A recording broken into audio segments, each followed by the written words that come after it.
Hey everyone, this is episode 54 of Noodle Time. Welcome back. Here with me is the biggest Tarbell fan, OSG. How's it going, sir? Dang, H is up. yeah, Tarbell fan. None. Look, But for your credit, I guess I'm a bigger Tarbell fan than you because I've been defending him for so long, especially in the Open Cup, and that was definitely his worst game with the Dynamo. No doubt about it. I mean, technically he didn't have a bad game. He had one bad mistake, and then he guessed wrong on every penalty kick. So I'm okay with it. He just made a stupid, lazy mistake that cost us the entire game because that could have been 3 points because they didn't score anything else the rest of the game, forced it to PKs, and Orlando wins the friggin' PK. So, otherwise, man, I'm good watching, Women's World Cup as much as I can, even though it's the odd friggin' hours. But I can go back and watch replays if there's hadn't been a really, really good game yet either. Just some good 0-0s or late 1-0 wins for teams, but nothing like a 4-3 exciting. Everybody balling out, but trying to keep up with the Dash players as well at the same time. We had the All-Star game, the MLS Next All-Star game. We had goalie wars. Herrera didn't get to do anything in the skills challenge except for take like 3 kicks from the 40 yards out trying to hit the crossbar. He almost got it on his first try, and the rest were not even close. So All-Star game was All-Star game, whatever. That was a joke. But yeah, FIFA, USA won 3-0. As far as the Dash players, looks like they're all, doing well. They're half of them coming off the bench. I think Alozi was the only one that started.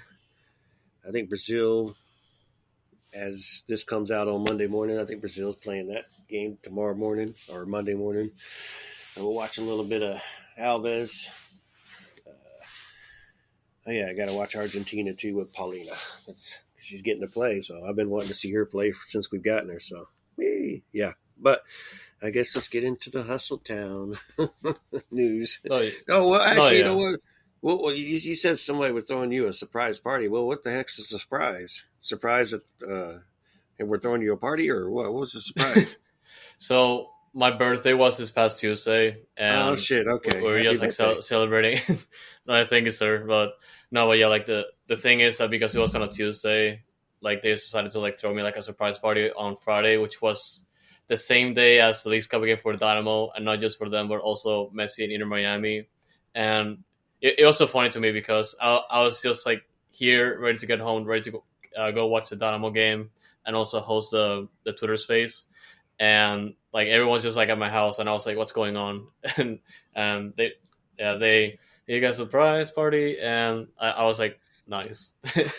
And we were both simultaneously watching the Dynamo game and the Inter Miami game, and whenever I watch the Dynamo, I get so emotional and all that.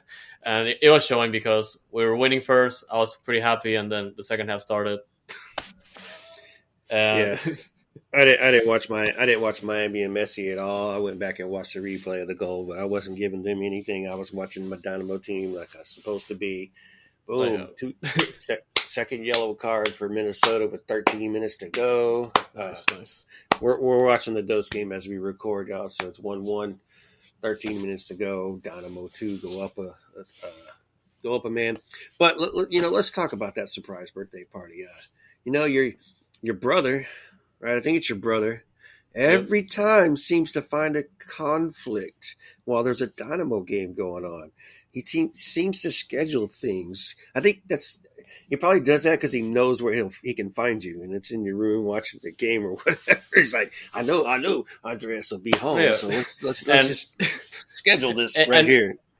It goes back because if you remember, a while back for the Open Cup game in Chicago, it was pretty much the same thing because we went to the theater to watch the new Spider-Man movie. Yeah, and I mean it's still planned, and especially on Friday because he's a Messi fan because he's a big Barcelona fan, and he's like his role model pretty much. So it was the best of both worlds, at least for us because I also like Messi, but I prefer just to watch the Dynamo and I catch a replay for Messi later.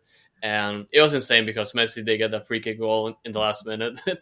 And it was us and a group of friends in the house, and we were all like freaking out for Messi too. And I was upset Yeah, at the penalty shootout, so I was like happy for it for Messi, but at the same time I was like upset upset at the Dynamo.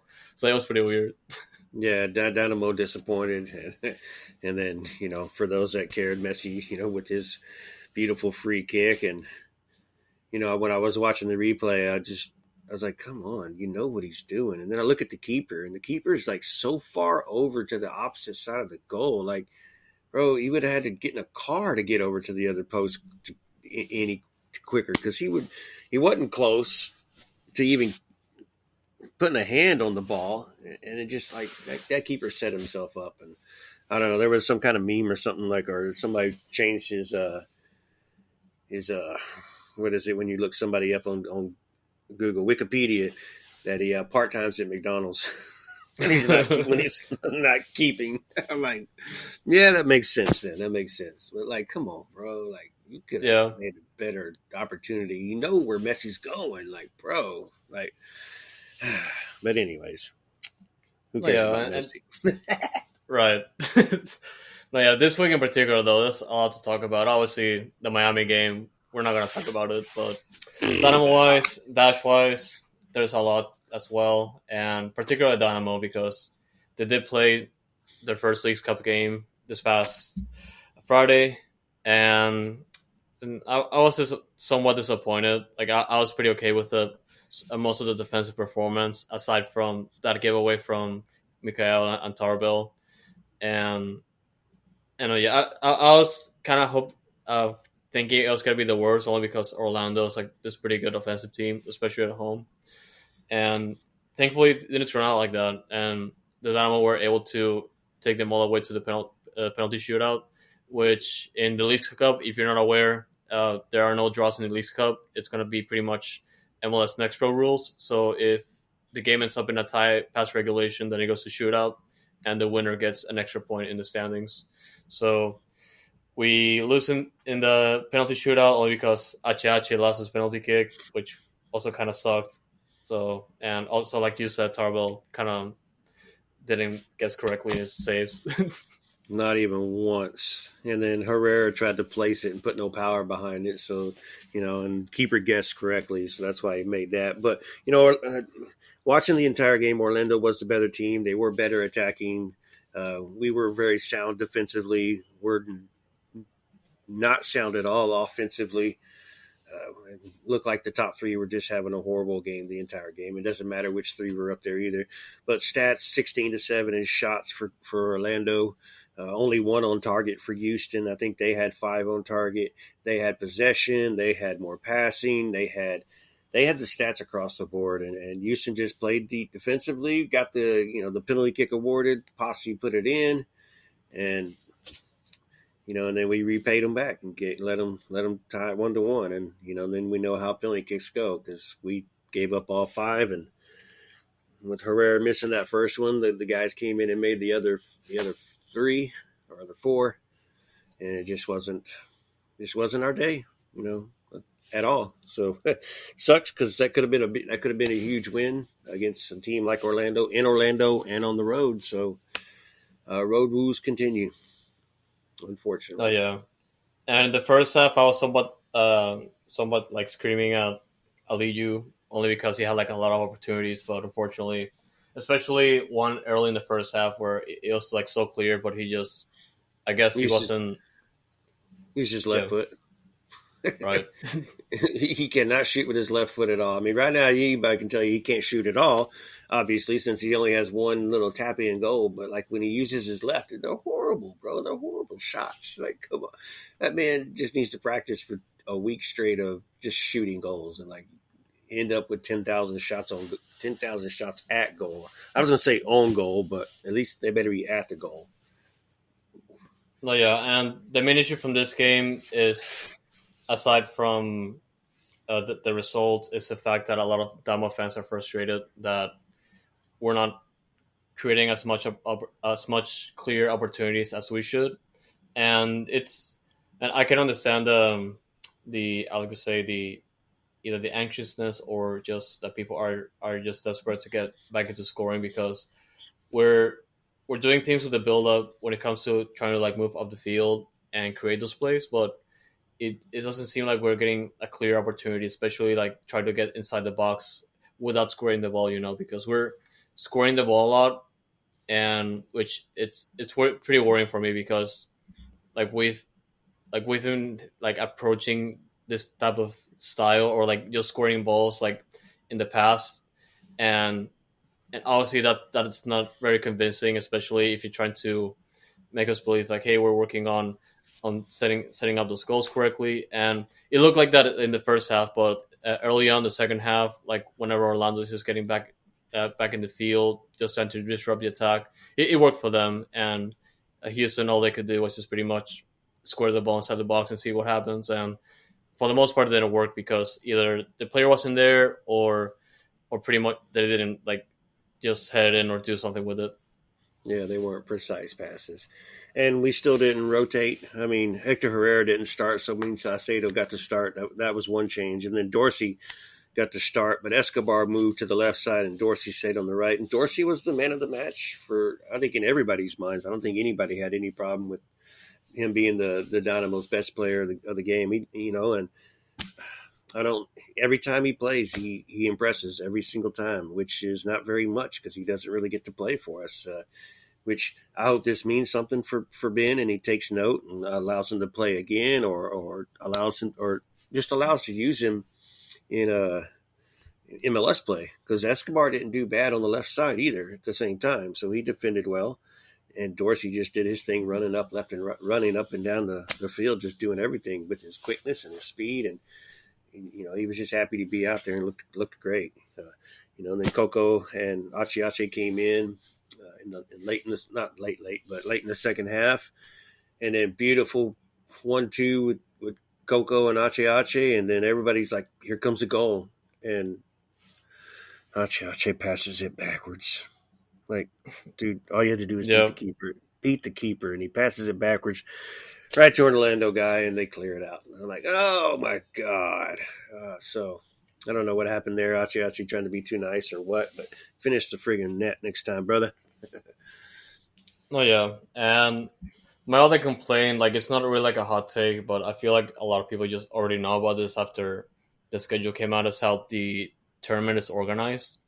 Because you could tell like this tournament was just like try to like squeezed into the regular season calendar, because we only have like three teams in our group, and like even though we have this competition, like international competition where you just have like in a fair world you're supposed to have like each team play twice, like home and away, but because the schedule is congested and it has to be squeezed into a month, then it's kind of unfair because Santos Laguna, which is in our group, like we won't be playing their games at their place. Instead, all their games are going to be played in Orlando and Houston, and our next game is going to be against Santos Laguna, and on Tuesday. And I brought that up because the game against Santos Laguna in Orlando is going to be on Friday, or wait, Saturday. Saturday, yeah. Saturday, yeah. And we have the bye, yes. Oh yeah, they do have the bye, but you look at the schedule. We just played Orlando, and Orlando gets that break, so they get 2 home games, and we only get 1 home game, and it's going to be against Santos Laguna. So it's not just unfair to them, but also unfair to us because we didn't get 2 home games, or Orlando gets it, and we're not playing home and away games. It's going to be 2 games, and that's it. So depending on what happens in the Santos Orlando game in next weekend, then that's pretty much going to decide our group. I feel like unless we do something against Santos, all we have to do is win against Santos, and we clinch. And then we clinch, right? Because that'll give us 4. That'll give us 4 points, and Santos takes the loss. So no matter what happens against Santos and Orlando, if we can beat Santos, we clinch and we advance to the next round. And then we'll have to wait to see if we're going to be first or second in the group. And then, then like you said, Santos goes to Orlando, and then they'll have to play it out. But a tie hurts us. A tie with a loss in the PKs hurts us. And then obviously a loss will just kill it, because a loss means we're eliminated automatically, and nothing we can do about that. So A tie is if we want to keep our hopes up, and then we leave it up to Orlando and Santos on Saturday.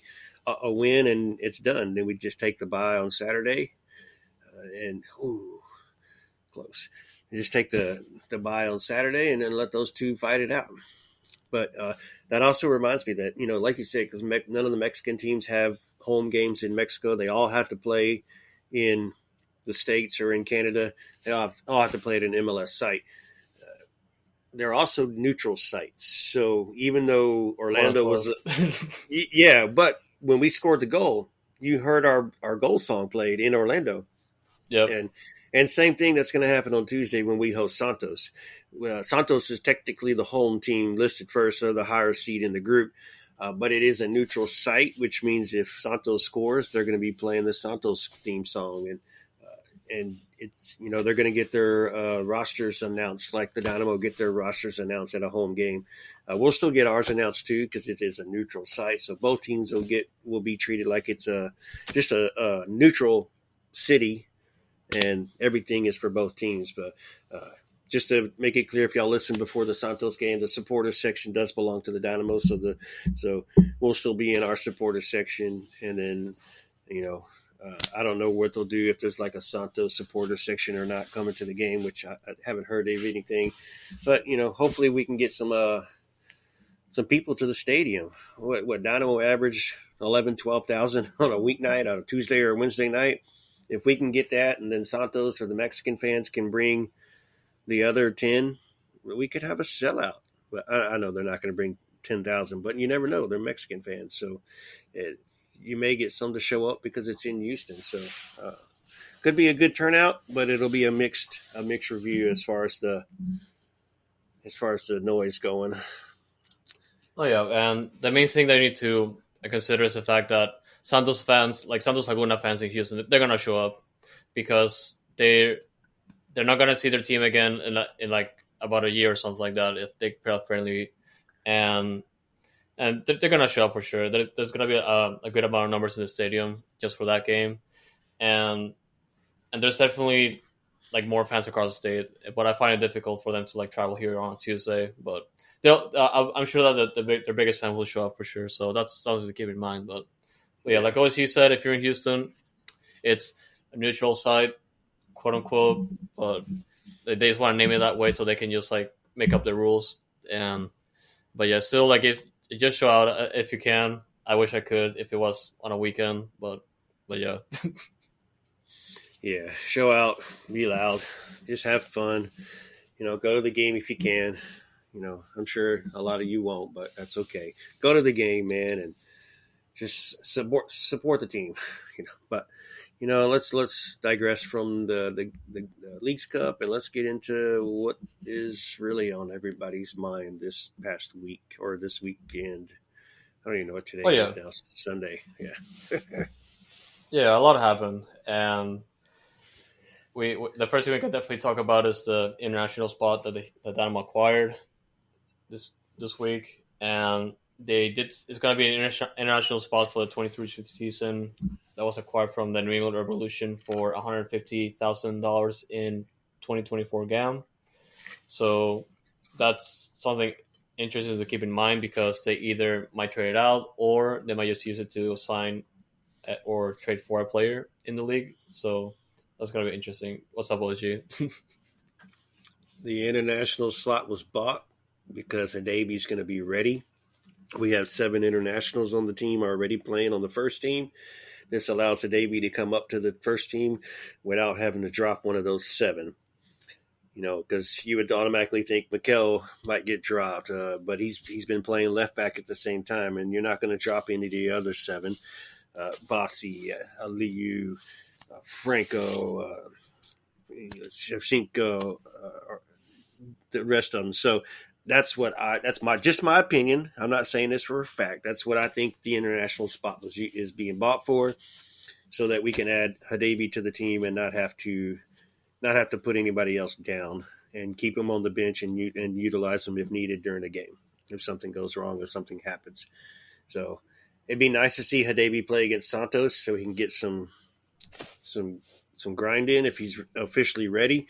He was listed for the League's Cup roster, so he's either close to ready or he's ready. He just didn't get to play. If we bow out, we'll have to find a couple preseason games. Not preseason. We'll have to find a couple friendlies and get him in there.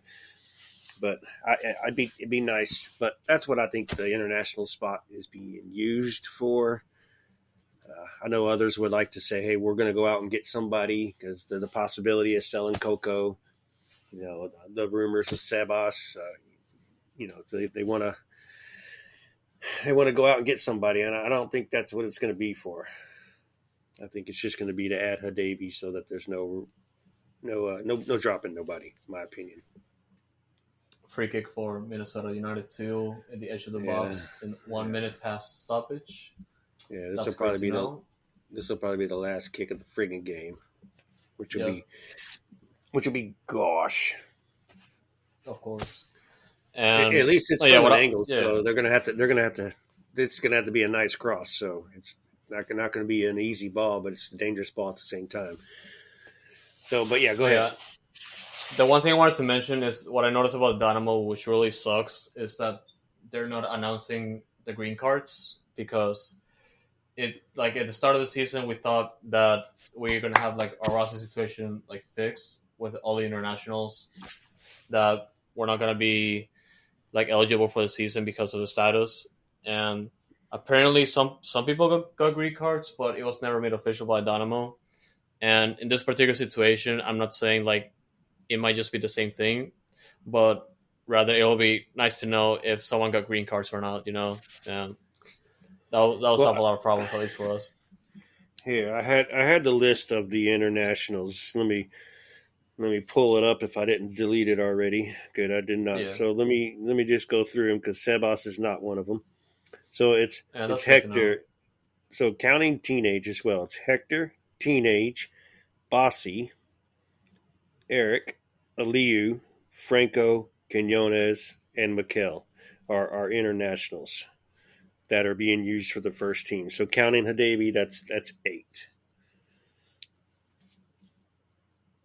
Yep. So that's why I'm that list I just went through. So if we didn't have the national spot, you put Hadebe back on the team. Who are you going to put down to dose? Right. Yeah, you think it would have to be Mikel would be the one because there's nobody else you can put down. You're not putting down nobody else. So hit that echo cancellation. Hold on. How's it going, Herman? So that's what I was thinking. That's what makes more sense too.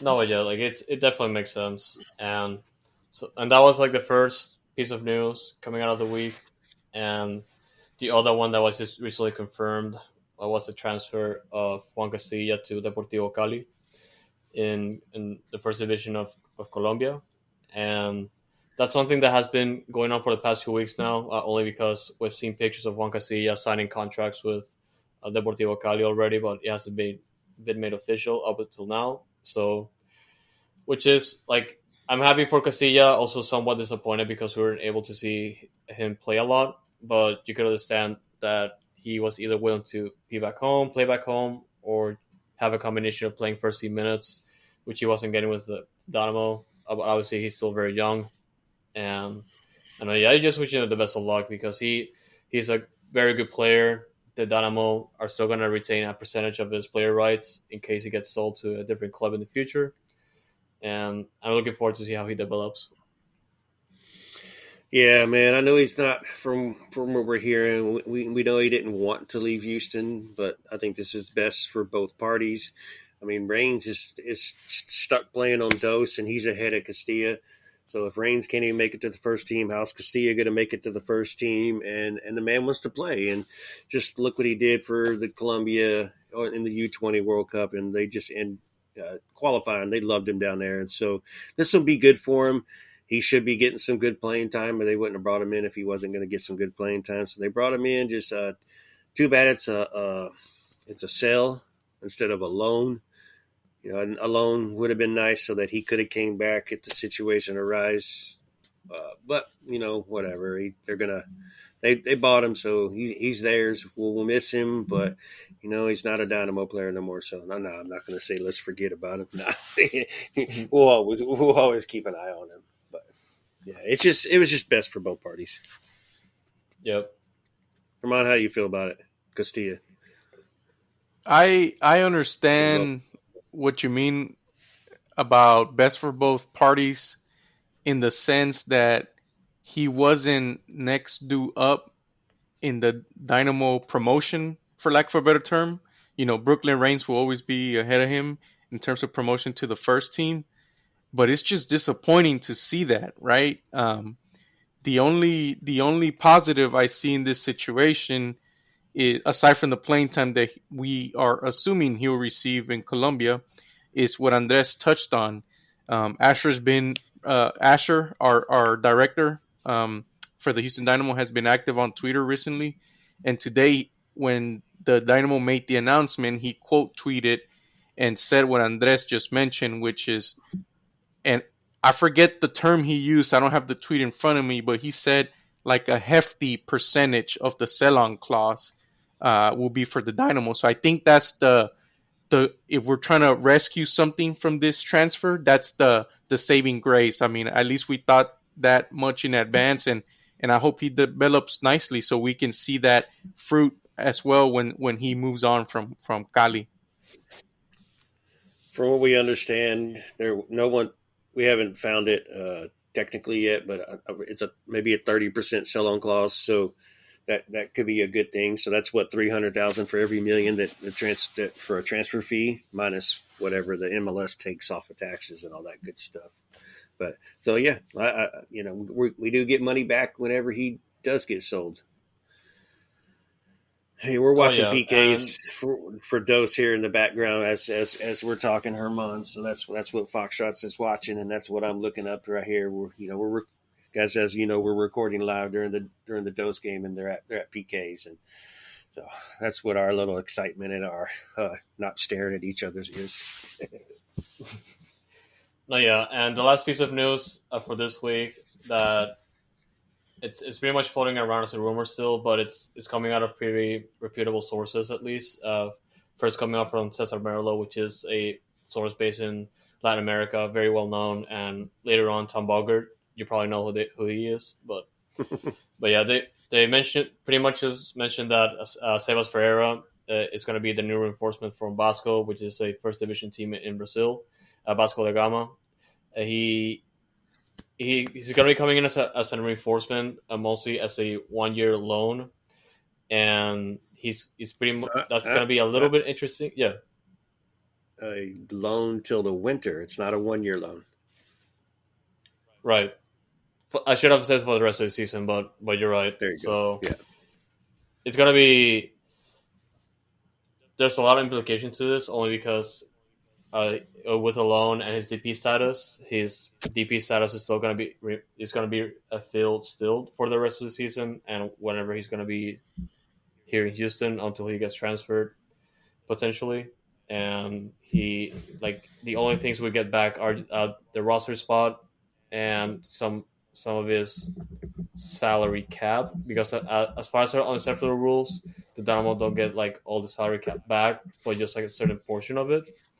And this is pretty interesting because we're in a situation where we have to ship Sebas at whatever cost, and this somewhat in the middle of the season, obviously as soon as the summer window open, well, the Dynamo are looking to make their move, and it's just going to be a loan most likely. So I find it interesting for those reasons, and obviously if Sebas doesn't get enough playing time to prove his case for other teams, then I feel like there's a good opportunity for other teams or Vasco to see him play and see how it does. But yeah, I was interested to see what you guys can say about it. So one of the main things is, from what I understand, is the Vasco coach is the old Libertad coach for Sebas. So this coach knows him, so he's obviously going to come back, and I believe he's going to get plenty of playing time. And he's scored well, played for this coach. His coach knows how to use him, so it's a good thing for Sebas. The loan, we're disappointed that it's still a friggin' loan because it doesn't clear up the DP spot. It does clear up some salaries. So if there is a move that we want to make, we have till August 2nd in this window to make a move. Well, to make a move. So if there's somebody we want to bring in, we do have some money to use it. We bought the international, so it could be used for that at the same time. It's still up for debate. Or you could bring in a domestic, but who's it going to be? And we're running out of time. Or are we just going to suck it up and just go with our roster for the rest of the season? So a lot of people are mad, don't understand, but this is probably just the only deal that was out there that we could do to get him off our books. Not really off our books, but get him off our roster. We could use that spot for somebody else now. So Hadabi's coming back, guys, like I said. So you don't have to drop nobody. It is what it is. So, but at least we can move him now. So we'll see. And it's a loan to buy. So if he works out, then hopefully they can have him. And then we'll get whatever the sell-on clause is. I think the negative sentiment in this situation, aside from not being able to recoup the DP and use it right now, and like OSG mentioned, it is worth mentioning again. The idea is that this off season we can utilize that DP slot. It's just disappointing we can't use it right away. I think the criticism or the negative sentiment, it's more like if you know you're going to hire Ben Olsen and you know this type of player doesn't fit his system, try and sell high during the off season, right? In retrospect, it's easy to make that criticism, right? In retrospect. But well, that was an argument before you go on. That was an argument that a lot of people were making, and damn it, the damn echo bothered me. It was I lost my train of thought. Shit. This deciding penalty here, dude. Oh, he almost got it. Now what's have to make it now? Yes. No, yeah, you just have to consider, really.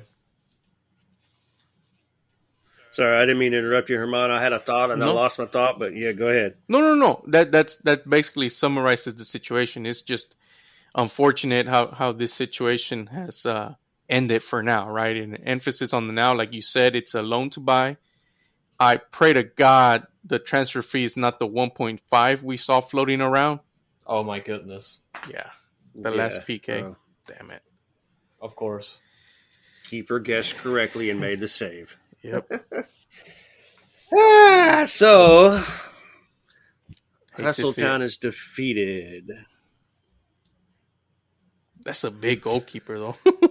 Dude is massive, man.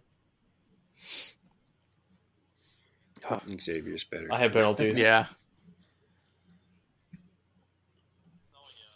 No, yeah, and we'll be following the situation, but I feel like it's gonna be news very soon. So we'll see how that turns out in the terms of that deal when it becomes official. Dude, and that penalty that just happened right now, that's a save, dude. I mean, our player did everything right. He put it fast in the bottom, but the goalie just got to it.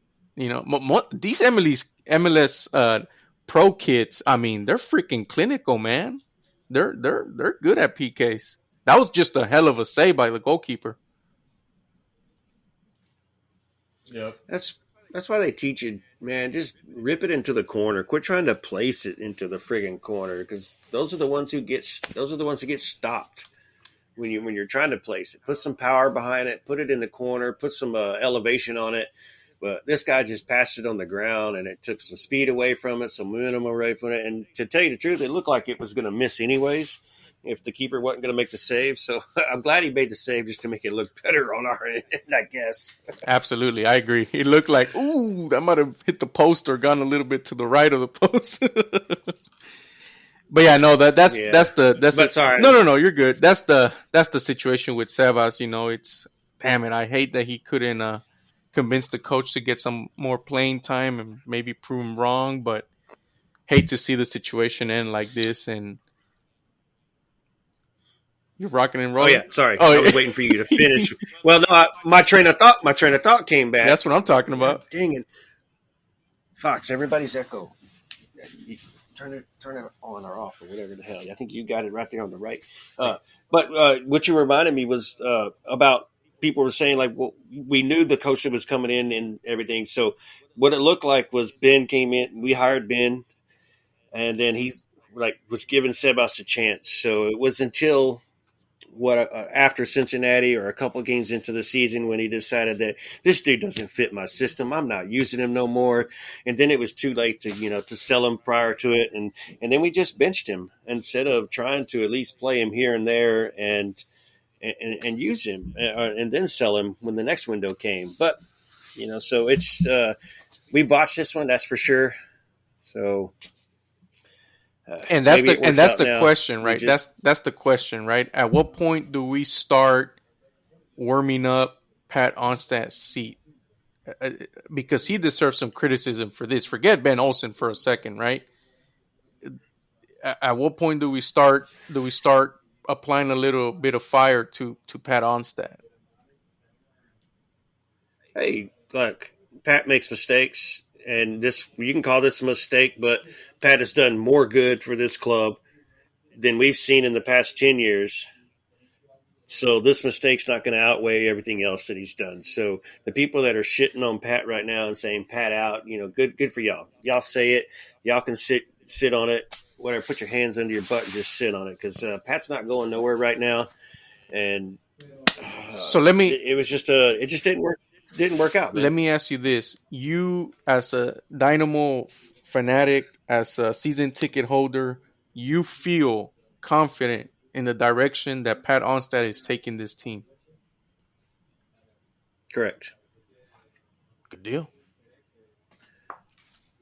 And I also understand it's not going to be this year we're contenders or anything like that. Right. Right. We're building towards our future. We're making several changes. The entire front office is completely new, so they need a building time to get in and do their jobs correctly. The roster build was just a complete turnover from last year. Last year we're going to put as a wash because we kept all those players. We had Nagamura. So then everybody's gone. The coaching staff is gone. The roster's gone. So we're starting fresh. We've been showing potential this year, which we should be happy with. Everybody's mad because we're not making any summer moves. We've been playing with one DP with Teenage being hurt and Sebas being stuck on the bench. So, like I said, you're right. Pat does deserve some criticism. Pat and Ben should have been more on the front page and figured out Sebas before the season because they had plenty of preseason time. They had the games in Mexico. So to wait until the season started to figure out, hey, not even, I mean, they did one friggin' game where he started in Cincinnati. And then I think the decision was made by Ben. I don't want you. I don't like you. I'm not using you. You suck at practice, blah, blah, blah. But, hey, now it's too late. So now I got to put you on the bench because you're our DP. So I'm not going to leave you off the game day roster. I'm just going to make you sit there. What do you and pout think, for Andres? So I'll say like the criticism. I think it's valid to an extent because the criticism that I've been seeing just on social media, like it's coming from like fans that are not as patient as others, and you just have to recognize the fact that we don't have like as much patience as we should, only because of what's happened in the past decade, and which is okay, and the fact that we can like have like those people held accountable, which is also okay, but like just to say like to just get rid of Pat only because of this mistake and try to restart at this short span of time, I feel like it's not okay, and we should just, even though it's a pretty tough sell at this point, Like we should just give it time and just try to like move on for Sebas and see what happens from there. Maybe the money we're saving on paying Sebas' salary, we could hurry up and use to buy down teenage, and then maybe we still have time to go find a DP guy and then bring him in right now. But like Pat said, very unlikely that this is going to happen. Are they looking for people? Of course, they're looking for people. They have a list of people they're probably interested in, the scouting network, the analytics team. So something could pop up and surprise us, like I said, before August 2nd. But again, it's very unlikely. So we just going to have to play with what we have the rest of the season. Try to make the playoffs, get as far as we can. Hopefully, can win the Open Cup. We are in the semifinals, so it's only 2 games, which RSL is going to be tough, and then most likely Cincinnati because they're going to whoop Miami's butts, and then it'll be a road game for the final, of course. So we'll be dead in the water then, but it'll be interesting. But that's Dynamo news for me. And speaking of that I think we're still no MLS standing since we're in Leagues Cup, so there's nothing to go over except for Austin lost 3-1 at home to Mazatlán or whatever you want to call them. Mazatlán, so yeah, and that's the better of the 2 Mexican teams in their little group. So they got to play again. I'm not sure if they play on Tuesday or if they have to wait till Saturday to play again against. I think it's Juarez is the other team. So Austin's in a little bit of trouble right now. They have 0 points. At least we have 1. Dallas lost on penalty kicks. Like you said, Miami with Messi in his last second, the final kick, 1-1. And then friggin' Leon and who was it? Portland? Leon and Portland? I don't remember who Leon played. Went to 17 penalty kicks before they decided it's insane. Vancouver, yeah. Yeah, bro, it's freaking crazy. Yeah. That one I kind of wished I was watching, but someone said it took like 45 minutes to do those PKs, which I know they exaggerated, but damn.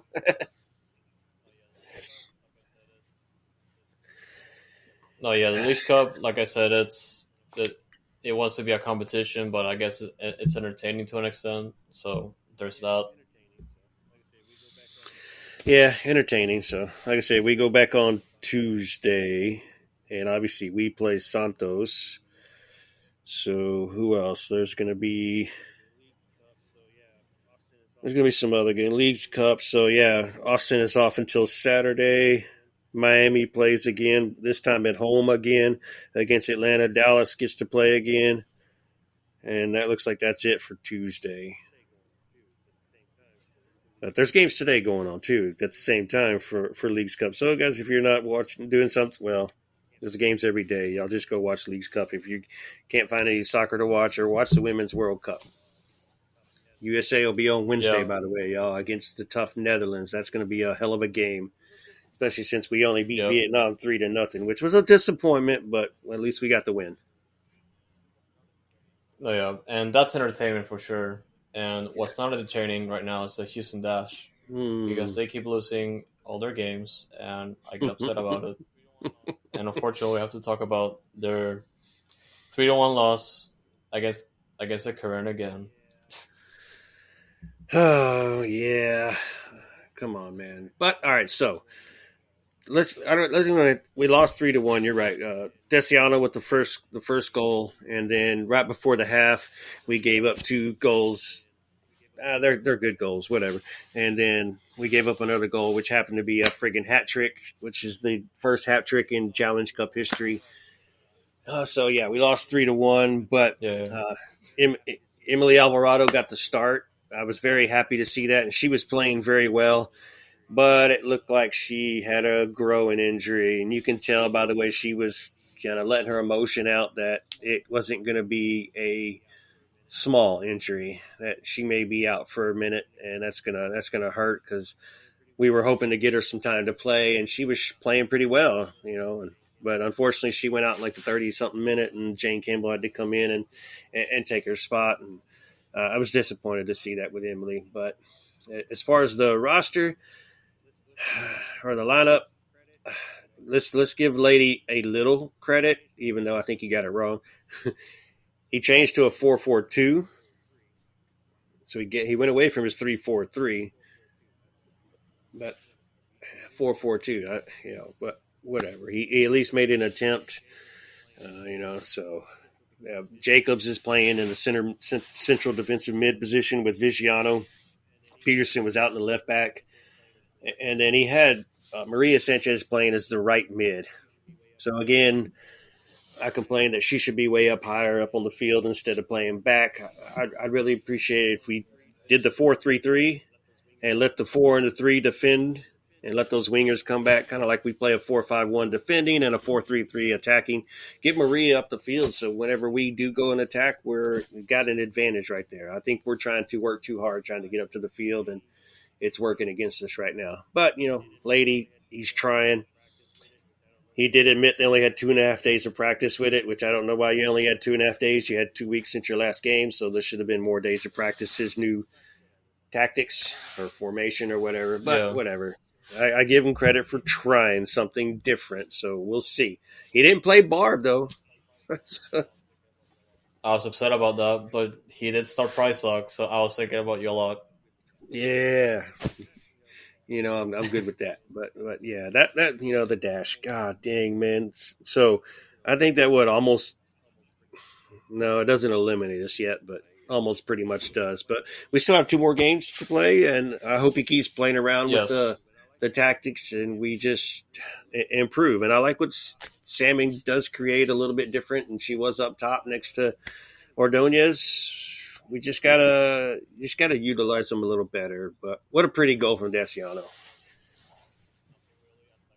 What I was gonna say is just nothing really, aside from the fact that we've I'll say nothing, but yeah. But I was gonna say that the second half was pretty horrible. They fell off a cliff, and I don't know what happened there because they just looked like so uninspired, and it was terrible. I think, man, they're just they're all professionals, but I think Lady is trying to. I don't know what Lady's doing either. He's trying to teach them too much give him too much information. He's not sticking to the basics and then working off of that. I don't know. I'm obviously no professional coach, but I'm sitting here watching the game. I'm like, oh, I would do this. I would do that. Why aren't we doing this? Why can't we do that or whatever? But I'm not going to talk down about Lady too much, even though he's failing right now. I believe he's got a D- grade for the entire season, in my opinion. So he better hurry up. Or Sarah Loudon better hurry up and continue her training finished so she can be the next Dash coach. That was my sorry. Yeah, and my question for OSG kind of take a step back and look forward to next season. I still think there's hope because that last spot I feel like it's up for grabs even with 2 games left. It just sucks that we lost to the current. That should have been 3 points in my opinion. But regardless. Are you keeping the head coach for next year?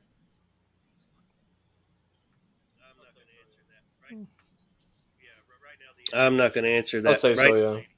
Yeah, right now the answer is yes. It's Lady, but he's gonna finish the season before I sit down and make a decision whether you didn't work out at all. You got to go. So. He's had the defense on point. It's the offense that's missing, and that's where his big miss is because you have all this talented offensive players, and we're not scoring friggin' goals. So, and that is on Lady that needs to figure this out, and that's on Jessica O'Neill and Alex Singer to maybe need to sit down with Lady and be like, hey, dude, you need to change something up now. We can make the playoffs and we can make a run. We have a good enough team to do this. So.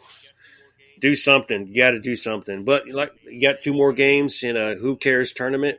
I mean, it is a prize money tournament, but it looking like it's going to be hard to get out of group, even though we got Chicago, who's not playing well at all.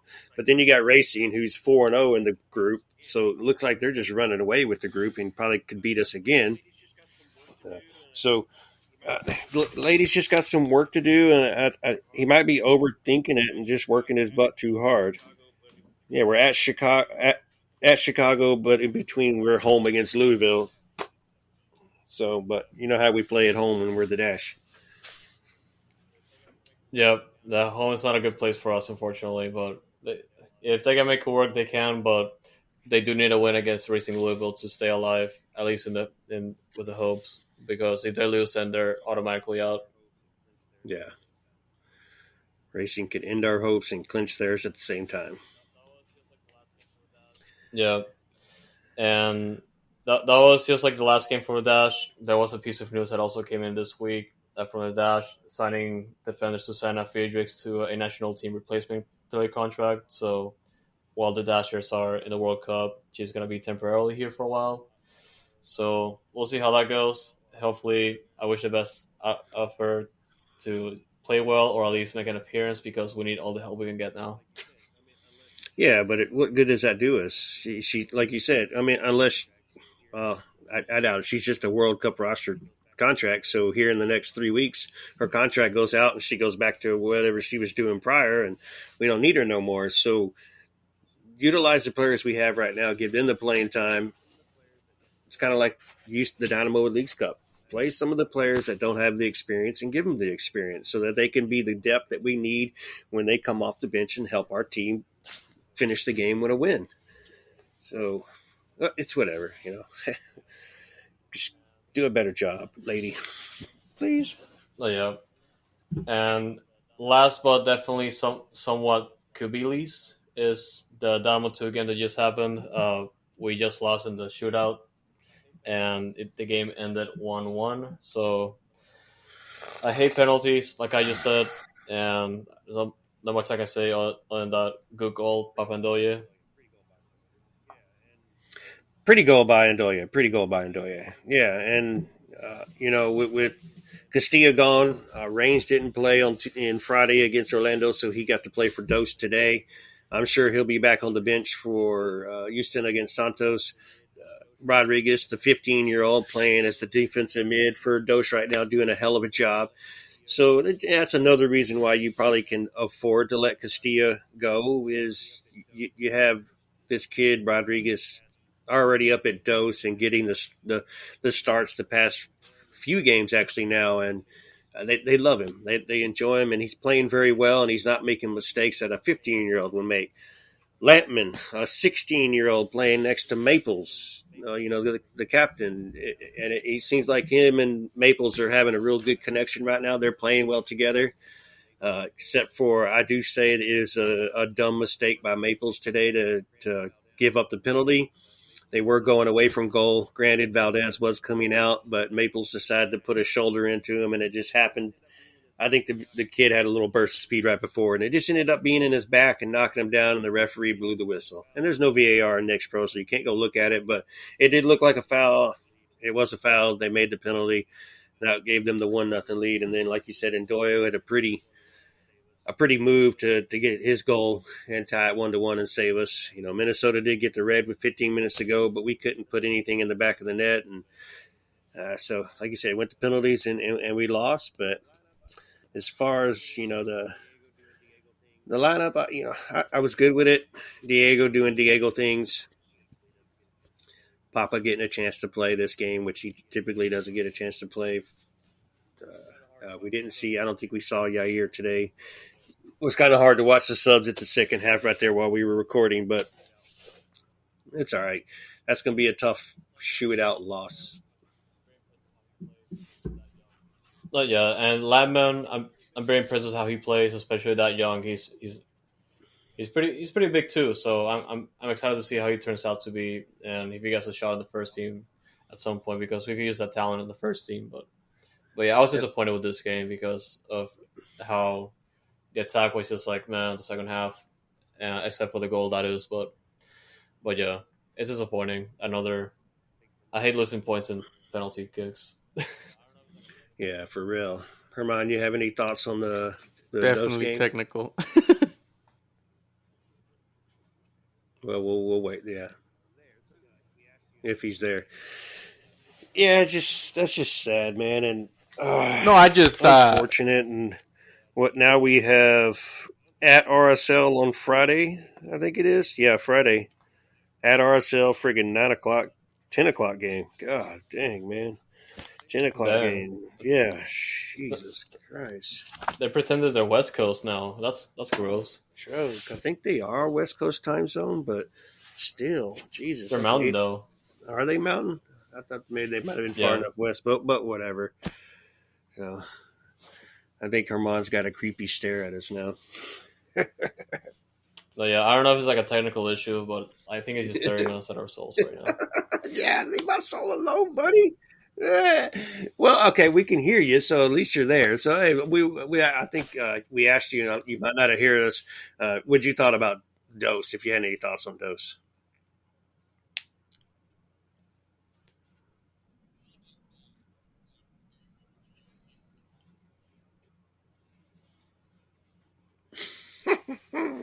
Gotcha. No, Yeah, epic fail. Oh well. Oh well. it's all good. Well, but yeah, that's. Yeah. I feel like we should end it because I'm tired of seeing our teams lose. Yeah, I mean, it is what it is. It's just Hustletown is really. I mean, like I posted after the dash, I posted the picture of the schedule, and it just put defeated. And it's really what Yeah. we're feeling like right now. It's just defeated because Dynamo 1, 2, 3, 4, 5, 6 winless games in a row. 1, 2, 3, 4, 5, 6, 7 winless games in a row for Dash. And then with those now losing, it's 1, 2, 3, 4, 5 out of 6 winless games. And of course, there's some draws in there for all three teams, but they're not wins. So that's what 19 games, 1 win in 19 games for Hustletown. And I don't blame people for right now not wanting to listen to shows that have been publicizing their stuff on a weekly basis. It's so disheartening, and it can be stressful. Like I know we lost, they lost, Dash lost, Dose lost, Dynamo lost. Well, I don't want to go relive it again. So I don't blame you, listeners, for not for not listening to the show on a bad week. And sorry, Hustletown lost, but you know what? We still got to get our noodles in, so we're going to be here for you, win, lose, or draw, and just give our blood out there for you, our forever orange blood, But yeah, not much we can do about. Nah. What else you got for us, Fox? What else you got? Honestly, you just have to hold it down, man. Like it's kind of corny, but it's pretty much just that. Like we just have to support the team still.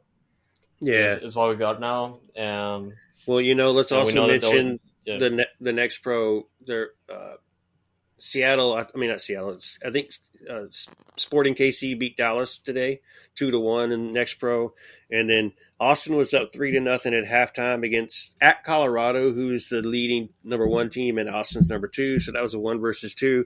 Colorado came back to tie it 3-3 in the second half. They went to penalty kicks, and Colorado won on penalty kicks. So there's some good news. That's crazy. Austin FC lost. Austin FC 2 lost on shootout. So, and they don't have a women's team. Don't forget that. So, that's the good news for the week. Okay. Right. Oh yeah, guys. It's pretty tough for sure, and we definitely understand the sentiment, especially with how things are at right now. But not much we can do there, boys. We can just have to support our team still, and just hope for the best. Even though it seems more optimistic, OSG optimistic. So yeah, optimistic soccer guy. But I can get it. I can get behind that though. I can get behind that. Yeah, guys. Thank you so much, though. As we like to do, it's H's up, and her mom would say "Forever Orange," and then Andres would come in with "Stay Noodle." Yep. Still really, guys. Thank you.